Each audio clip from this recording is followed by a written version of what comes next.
Okay, soalan? Clear tak? Buat masa dulu start malam, kita bagi praktis. You boleh buka gerai, you can boleh. Sekarang ni bila kita dah nampak, maknanya kita kena simpan dalam gold dengan silver ni. Cuma kalau dari segi, saya tengok dari segi circulation tu tak berapa bagus lagi lah, kan? Agak slow. Kalau you predict mungkin tahun depan akan jadi macam tu, jadi maknanya ramai umat Islam akan sengsara. A lot of people will be caught with their pants down. So jadi ada better way tak kita nak selamatkan dia orang ni? Ataupun bawa dia datang sini. You have this knowledge. You see, I'm a businessman. Today I come here, I don't get rewarded at all, but I do get rewarded, insyaAllah, by the big boss out there to give my reward. This is jihad fisabilillah. I do this all because I have a knowledge. When I die later, if God asks me, what have you done with the knowledge? I have to answer. I kena jawab. Tiap-tiap malam I buat research kan. This research I kena sampaikan dekat you all, so that you know. Now that you know, you bring more people to come here. Kalau dia tak boleh datang sini, you cakap kat mana kita pergi sana. Boleh? Boleh ya? Kita macam ni.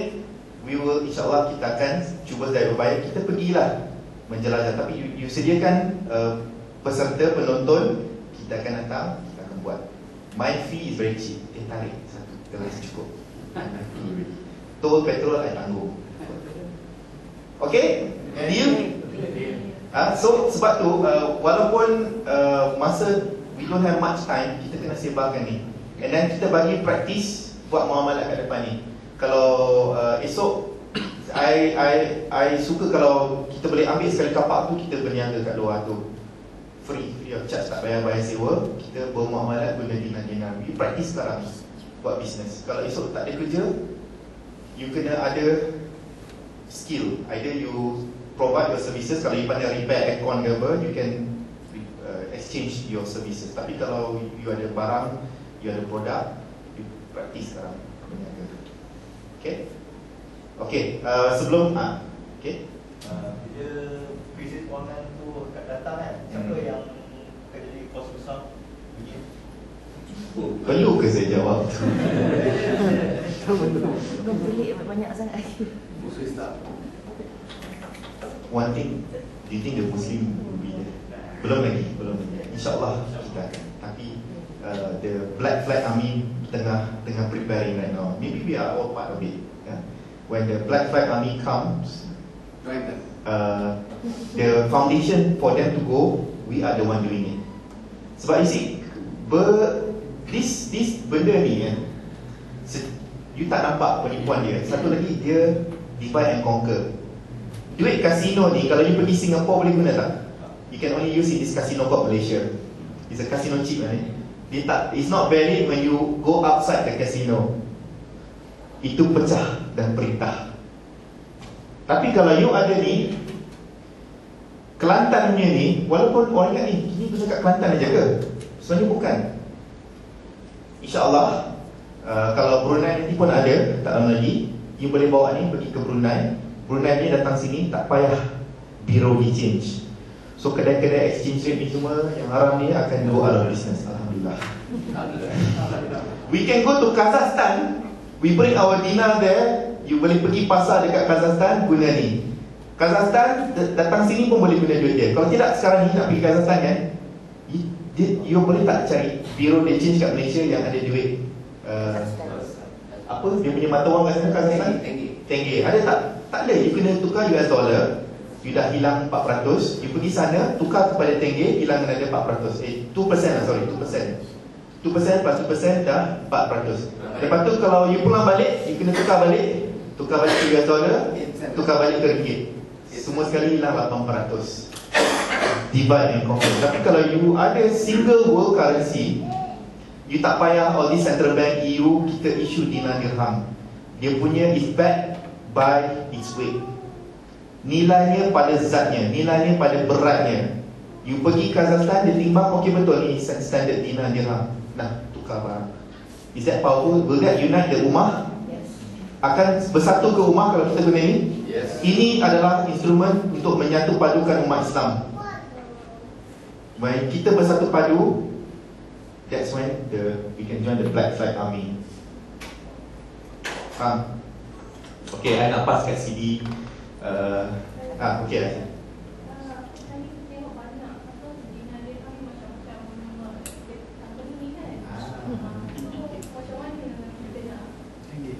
Apa nak jawab? Jangan jawab kan? Okay. Dia nak jawab? Okay, boleh? Baik, soalan tentang banyak dinangan ihram. Kebanyakan syarikat lain dia ada dinar, dia tak ada dirham. Tapi bila kita kata kerajaan negeri Kelantan, dia buat dinar dengan dirham. Jadi dia memenuhi syarat mata wang syariah. Yang lain-lain tu dia lebih pada saya lah, dia lebih untuk pelaburan tuan-tuan dan puan. Walaupun berat dia sama, ya, mungkin design dia lebih cantik, tapi dia lebih pada pelaburan. Tetapi sekiranya ada orang nak terima, saya ingat tak ada masalah, sebab dia masih menerima satu benda yang zat, satu benda yang ada nilai. Hanya kita tak panggil dia mata wang syariah sebab dia tak dikeluarkan oleh pemerintah. Ya, mata wang mesti dikeluarkan oleh pemerintah. Kalaulah saya pun keluarkan mata wang dan tuan-tuan pun pakai mata wang saya lah pemerintah tuan-tuan dan puan. Betul? Jadi boleh ke? Dan saya kena bertanggungjawab. Kalaulah dinar atau dirham tuan-tuan rosak, saya kena bertanggungjawab untuk bagi yang baru, tukar. Bolehkah seorang private minta buat macam tu? Ya, mungkin ada sertifikat apa semua itu okeylah, dia menunjukkan keturunan berat semua. Tapi bolehkah dia bertanggungjawab? Dan kita kena fikir, kita di sini bukan kita galakkan orang dengan dinar dan dirham bukan untuk pelaburan. Kita nak gunakan sebagai edaran mata wang. Ya, jadi eloklah kalau kita dapat daripada dinar dan dirham yang dikeluarkan oleh pemerintah. Ya, sebab dinar dan dirham ni dia ada banyak sangkutan dia. Dia ada hukum hudud, ya, jenayah, mas kahwin dan lain-lain. Private minta boleh ke melaksanakan benda-benda itu? Ya, jadi pada saya eloklah kita terima daripada yang dikeluarkan oleh pemerintah. Tak kisahlah kalau pemerintah di Kelantan ke, Johor ke, Kedah ke, Pulau Pinang ke, walaupun ketua menteri dia orang Cina, tapi dia keluarkan dinar dan dirham, dia bertanggungjawab. Ya, mungkin Majlis Agama Islam Pulau Pinang di bawah naungan governor keluarkan dinar dan dirham. Saya ingat itu tak ada masalah sebab dia pemerintah. Ya, tapi kemudian pemerintah kalau ikut Al-Qurtubi, dia ada 7 tanggungjawab. Tanggungjawab pertama, menempa dinar dan dirham. Tanggungjawab kedua, menentukan timbang dan ukuran. Ya, tanggungjawab ketiga, mengisytiharkan 2 hari raya. Itu kan. 4, Jumaat. Dia mula mengisytiharkan Jumaat. Ya. 5, jihad.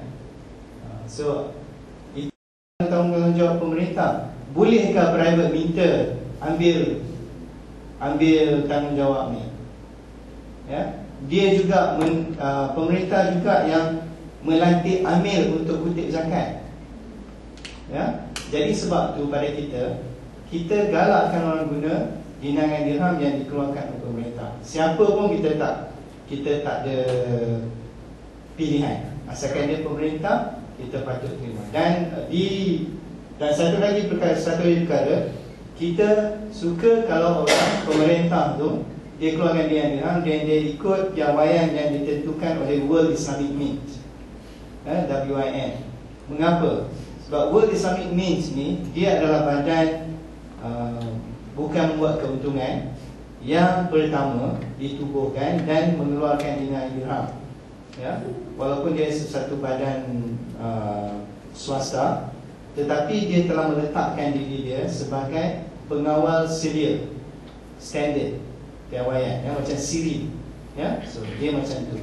Dan macam dinar dirham Kelantan ni, sebab dia di bawah standard WIM, dia boleh diterima di England, boleh diterima di Indonesia, boleh diterima di South Africa, boleh diterima di Germany, boleh diterima di Dubai, ya? Jadi sebab dia jadi satu standard dunia.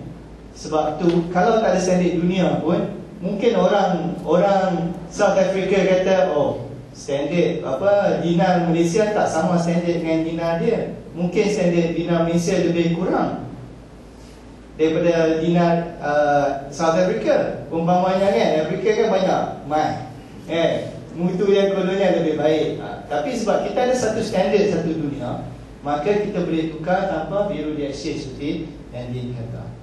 Sebab tu kita galakkan pemerintah buat dinar ikut WIM yang standard. Dan WIM yang standard itu dia ambil daripada piawaian Saidina Umar Al-Khattab. Ya, Saidina Umar Al-Khattab, piawaian dia ialah berat 4.25 gram. Kalau ikut dulu dia panggil satu mithqal. Satu mithqal, dia punya ratio 7 dinar bersamaan dengan 10 dirham. Berat 7 dinar bersamaan dengan 10 dirham. Jadi dalam bahasa moden ni, 1 dinar 4.25 gram, ya, bersamaan dengan 1 dirham ialah 2.975 gram. Kalau kita nak buat ounce per ounce, kalau dia ada 1 ounce gold, it's about 14 berat. Kalau you guna berat yang sama kan, ratio is 1 to 14, about that. Okay, nak okay. Zaman dulu dia punya gold to silver ratio dalam 1:14, 1:13 macam tu lah. Ounce. For thousands of years, the ratio has always been like that. Dan incidentally, dalam planet bumi kita ni, planet Earth, the ratio of gold to silver in existence is actually 1 to 10. Faham kan? Today, harga emas perak ratio dia 53:1. Tahun lepas 60, tahun sebelum tu 70, tahun sebelum tu 80. Dia akan kembali kepada natural ratio.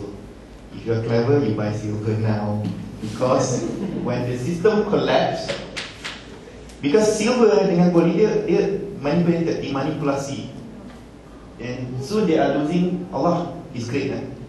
They are actually losing money now to suppress the price of silver, sebab they did not expect silver has got so much use. After oil, the most used commodity in the world is actually silver.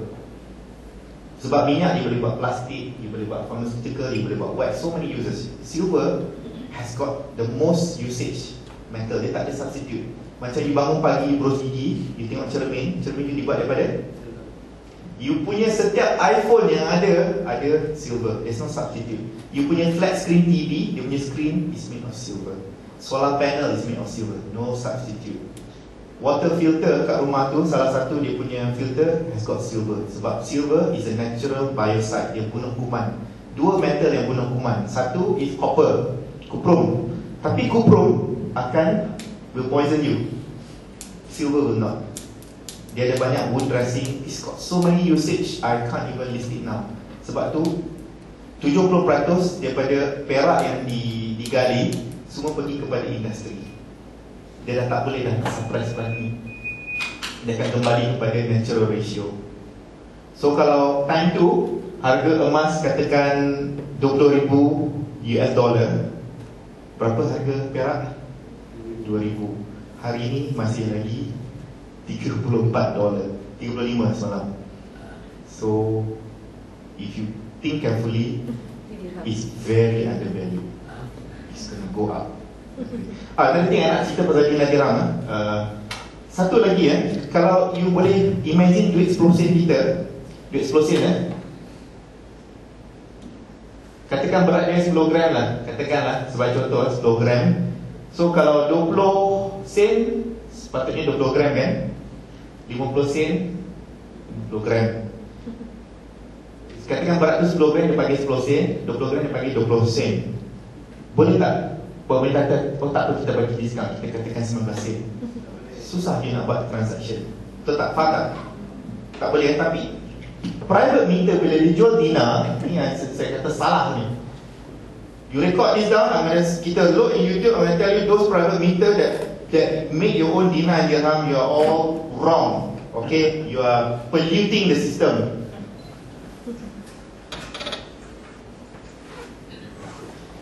Say for example, kita ada 1 dinar, 2 dinar, 3 dinar. Say for example, sebagai contoh, kalau kita guna KGT standard, World Islamic Standard, katakan kita jual ni RM500, ini kita jual 1,000, ini kita jual 1,500.